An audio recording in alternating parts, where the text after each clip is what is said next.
সম্মানিত দর্শকবৃন্দ, আসসালামু আলাইকুম রহমতুল্লাহ। আধুনিক ও সহজ কৃষি চ্যানেলে আপনাকে স্বাগতম। দর্শক বন্ধু, এখন হলো জুন মাস। বর্ষার সময় অনেক ধরনের সবজি চাষবাস করা যায়, কিন্তু এর ভিতর থেকে কিছু বাছাই করা সবজি আছে। সেই সবজিগুলো এখন চাষ করলে পরবর্তী টাইমে বাজারে প্রচুর পরিমাণে দাম পাবেন এবং সবজি গাছে অনেক পরিমাণে ফলন পাওয়া যাবে। তো দর্শক বন্ধু, বেশি কথা বাড়াবো না, মূল ভিডিও শুরু করব এবং আপনাদেরকে জানিয়ে দিই সেই সবজিগুলো আসলে কি। এই সবজিগুলো শুধু আপনাদেরকে চাষ করতে বলবো না, এই সবজিগুলো কিন্তু আমি নিজেও চাষ করব।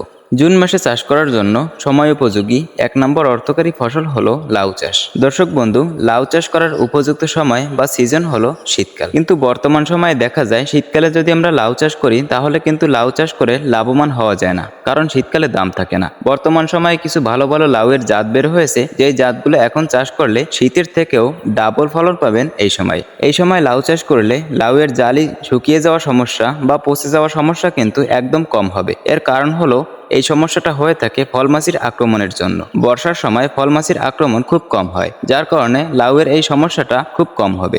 যার কারণে এই সময় চাষ করতে পারলে বেশি ফলন পাবেন অন্য সময়ের তুলনায়। তো এখন লাউ চাষ করার সিদ্ধান্ত নিতে পারেন।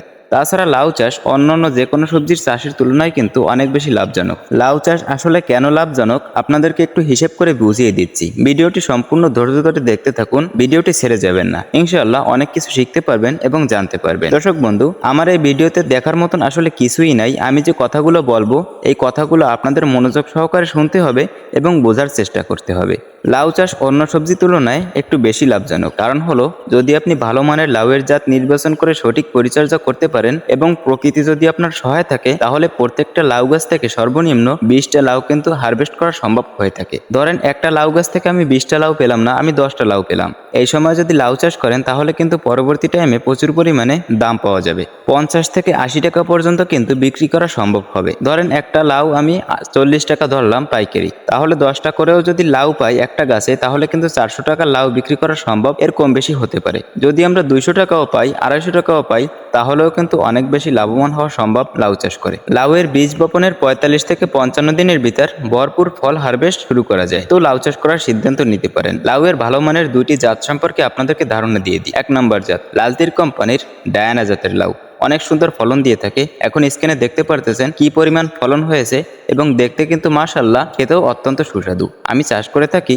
আপনারাও চাষ করলে করতে পারেন। 2 নম্বর লাউয়ের জাত হলো সুপ্রিম সিড কোম্পানির গ্রিন ম্যাজিক। বাংলাদেশে অত্যন্ত জনপ্রিয়, খুব সুন্দর ফলন দিয়ে থাকে। প্রায় গিটে গিটে একটা করে লাউ ঝুলে থাকে। তবে সত্য কথা বলতে এই লাউটা খেতে খুব একটা ভালো লাগে না। যেহেতু আমরা ব্যবসার জন্য লাউ চাষ করতেছি, আমাদের খুব একটা মজা লাগুক বা না লাগুক সেদিকে তাকালে হবে না, আমাদের ফলনের দিকে নজর দিতে হবে। তো এই জাত দুটি আপনারা চাষ করে দেখতে পারেন। আলহামদুলিল্লাহ অনেক সুন্দর ফলন পাওয়া যায়। আমি নিজে চাষ করি, আমি প্রমাণ দিলাম। জুন মাসে বা বর্ষার সময় চাষ করার জন্য সময় উপযোগী 2 নম্বর অর্থকারী ফসল হলো করলা চাষ। দর্শক বন্ধু, এই সময় করলা চাষ করার উপযুক্ত সময়। করলা সারা বছর চাষ করা যায় এবং করলা স্বাদে তিতে হলেও এর বাজার চাহিদা সব সময়ের জন্য ভালো থাকে। এবং এই সময় করলা চাষ শুরু করলে অন্যান্য যে কোনো সময়ের তুলনার থেকে কিন্তু এই সময় 2 গুণ ফলন বেশি পাবেন। কারণ হলো মাছি পোকার আক্রমণ হবে না। করলাতেও কিন্তু প্রচুর পরিমাণে মাছি পোকায় আক্রমণ করে থাকে। যেহেতু বর্ষাকাল, মাছি পোকার আক্রমণ খুবই কম হবে, যার কারণে করলার ফলন খুব বেড়ে যাবে। এবং বৃষ্টির পানিতে কিন্তু নাইট্রোজেন থাকে। বৃষ্টির পানি যে কোনো গাছে পড়লে সেই গাছটি কিন্তু দ্রুত বাড়ে। লাউ, মিষ্টি কুমড়া, চাল কুমড়া, শশা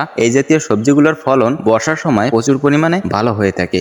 যদি একটু উঁচু জমি হয় তাহলে কিন্তু অবশ্যই আপনারা এই সময় যে কোনো সবজি চাষ করতে পারেন। বিশেষ করে আমি যে সবজিগুলো চাষ করতে বলতেছি, এই সবজিগুলোর মার্কেট ভ্যালু বা বাজার চাহিদা কিন্তু সব সময়ের জন্য ভালো থাকে, কখনো কিন্তু কমে না। বর্ষার সময় আমি তো প্রত্যেক বছর চাষবাস করে থাকি, আমি এবছরও চাষ করতেছি। আমি আপনাদেরকে পার্ট বাই পার্ট দেখাবো আমি কি চাষ করি, কখন চাষ করি, কোন জাত চাষ করি, এগুলো কিন্তু আপনাদেরকে দেখাবো। তো এগুলো দেখতে চাইলে চ্যানেলটি সাবস্ক্রাইব করে কিন্তু পাশে থাকতে হবে। করলা চাষ করতে গেলে একটি প্রশ্ন সবার মাথায় উকি দেয়, সেটা হলো ছোট জাতের করলা চাষ করব নাকি বড় জাতের করলা চাষ করব। এক্ষেত্রে আমার পরামর্শ হলো, আপনাদের অঞ্চলে যদি বড় করলার চাহিদা থাকে, মোটামুটি যদি বাজারে চলে, দামটা যদি একটু কমও হয়, তারপরেও আপনারা বড় জাতের করলা চাষ করবেন। কারণ হলো ছোট জাতের তুলনায় বড় জাতের যে করলাগুলো হয় এগুলো কিন্তু ডাবল ফলন পাওয়া যায়। কারণ 3 থেকে 4টায় কিন্তু 1 কেজি করলা হয়ে থাকে। আমি কিন্তু বড় জাতের করলাগুলো চাষ করতেছি, প্রত্যেক বছর বড় জাতের করলাই চাষ করে থাকি। কারণ আমাদের বাগেরহাট অঞ্চলে সবসময়ের জন্য বড় জাতের করলাগুলোর চাহিদা ভালো থাকে।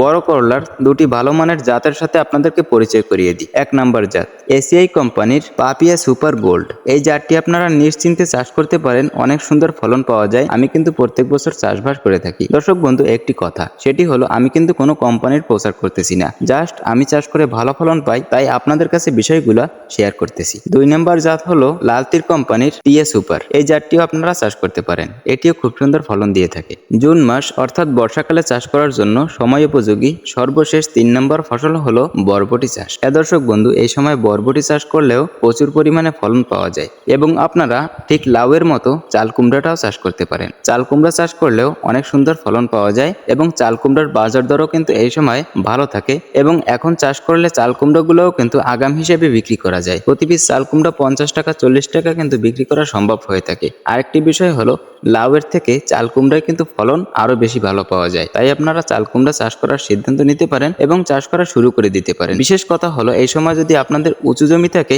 তাহলে আপনারা যে কোনো সবজি চাষ করতে পারেন। প্রত্যেকটা সবজিতে কিন্তু মোটামুটি ভালো দাম পাওয়া যাবে, ফলনটাও মাশাআল্লাহ অনেক সুন্দর ভালো পাওয়া যাবে। অনেকেই বলে থাকবেন বা অনেকেই শুনে থাকেন আসলে বর্ষাকালে রোগবালাইয়ের আক্রমণ বেশি হয়, পোকামাকড়ের আক্রমণ বেশি হয়, যার কারণে সবজির দাম বেড়ে যায়, সবজি চাষ ভালো হয় না।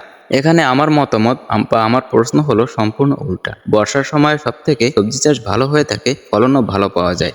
তবে এই সময় চাষ করতে হলে অবশ্যই উঁচু জমি নির্বাচন করতে হবে যেখানে পানি জমে না থাকে। এটি হলো মূল বিষয়। তো দর্শক বন্ধু, ভিডিওতে অনেক বেশি ঘুরিয়ে পিছিয়ে কথা বললাম। ভিডিওটি আপনারা যারা এখনো পর্যন্ত দেখতেছেন তো আপনাদেরকে ধন্যবাদ।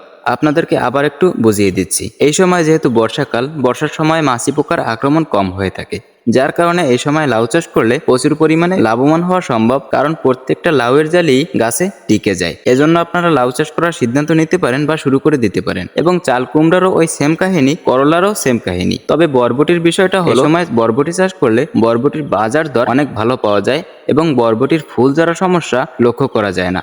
যদি একটু গাছে ঠিকমতো কীটনাশক দিতে পারেন, পোকার কারণে কিন্তু বরবটির ফুল সব থেকে বেশি ঝরে যায়। পোকাটা যদি একটু নিয়ন্ত্রণ করতে পারেন তাহলেই বরবটি চাষ করে অনেক বেশি ফলন পাওয়া সম্ভব হবে। তো এই ছিল আজকের ভিডিওটি শেষ পর্যন্ত দেখার জন্য আপনাকে অনেক অনেক ধন্যবাদ। আমার চ্যানেলটি কিন্তু একেবারে নতুন, চ্যানেলের এই প্রথম ভিডিও হলো এটা। ভিডিওতে একটু সাপোর্ট করবেন। কেমন সাপোর্ট করবেন? একটা লাইক দিন, সুন্দর করে একটা কমেন্ট করেন, কি জানতে চান সেটা লিখেন, সুন্দর করে আপনাকে রিপ্লাই দিয়ে ক্লিয়ার করে জানিয়ে দেবো। যদি কোনো জাত সম্পর্কে জানতে চান সেটাও বলতে পারেন, বা সবজি চাষ করতে গিয়ে যদি কোনো সমস্যা ফেস করে থাকেন সেটিও আপনারা জানাতে পারেন। তো এই ছিল আজকের ভিডিও। ভালো থাকেন, সুস্থ থাকেন। আসসালামু আলাইকুম ওয়া রাহমাতুল্লাহ।